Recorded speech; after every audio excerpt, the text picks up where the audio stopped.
ঘুগনি দিয়ে মুড়ি আমাদের প্রায় সকলেরই প্রিয়। এই ঘুগনি যদি আবার হয় নিজের বাড়িতে বানানো, তাহলে তো কোনো কথাই নেই। নমস্কার বন্ধুরা, রান্নাবাটি অ্যান্ড টুকিটাকি চ্যানেলে আপনাদের সকলকে স্বাগত জানাই।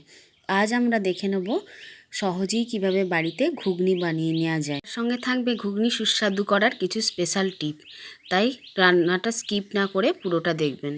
রাতে শুতে যাওয়ার সময় ঘুগনির মটরগুলোকে জল দিয়ে ভিজিয়ে রাখুন। সকালে উঠে মটর আর আলু একসঙ্গে প্রেসারে সিটি বসিয়ে দিয়ে কিছু পেঁয়াজ এইভাবে কুড়ে নিন। পেঁয়াজ কুচিয়ে নিলেও হয়, কিন্তু যদি আমরা পেঁয়াজটা এইভাবে কুড়ে নিই তাহলে ঘুগনির গ্রেভিটা হবে অনেকটা মোটা। এরপর কড়াইয়ে সর্ষের তেল নিয়ে তাতে গোটা গরম মশলা ফোড়ন দেবো। এলাচ, লবঙ্গ, দারচিনি, শুকনো লঙ্কা আর তেজপাতা, এগুলো ভালো করে গন্ধ ওঠা পর্যন্ত নেড়েচেড়ে নিয়ে সেই কুড়িয়ে রাখা পেঁয়াজটা দেব। কুড়িয়ে রাখা পেঁয়াজটা একটু ভাজা ভাজা হয়ে গেলে তাতে দেব নুন। প্রথমেই নুন দিলে এত জল ছাড়বে যে ভাজাই যাবে না, তাই ভাজা ভাজা করে নেওয়ার পর নুন দিয়ে দেবো আদা রসুন বাটা। আদা রসুন বাটার গন্ধটা চলে গেলে একটু জল দেব। এই জলটা দিলাম কারণ এরপর আমি শুকনো মশলাগুলো অ্যাড করছি যাতে পুড়ে না যায়। ধনে গুঁড়ো, জিরে গুঁড়ো, হলুদ গুঁড়ো আর কাশ্মীরি লঙ্কার গুঁড়ো, যে বেসিক মশলাগুলো আমাদের বাড়িতে থাকে সেই মশলাগুলোই, এমন কিছু বিশেষ জিনিস নয়, সাধারণ জিনিস দিয়েই খুব সুন্দর করা যায়।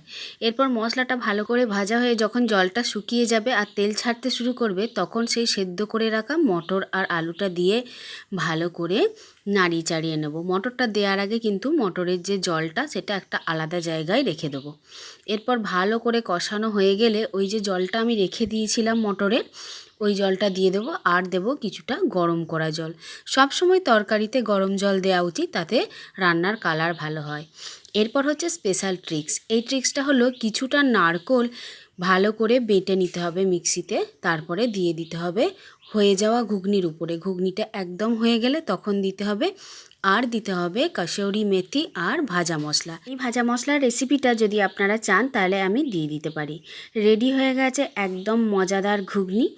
আপনারা ঝালের জন্য কাঁচা লঙ্কা বা শুকনো লঙ্কার পেস্ট দিতে পারেন। আমার বাড়িতে বাচ্চা আছে বলে আমি কখনোই রান্নায় ঝাল দিই না, ওই ফোড়নের লঙ্কাটুকু দিয়েই আমার হয়ে যায়।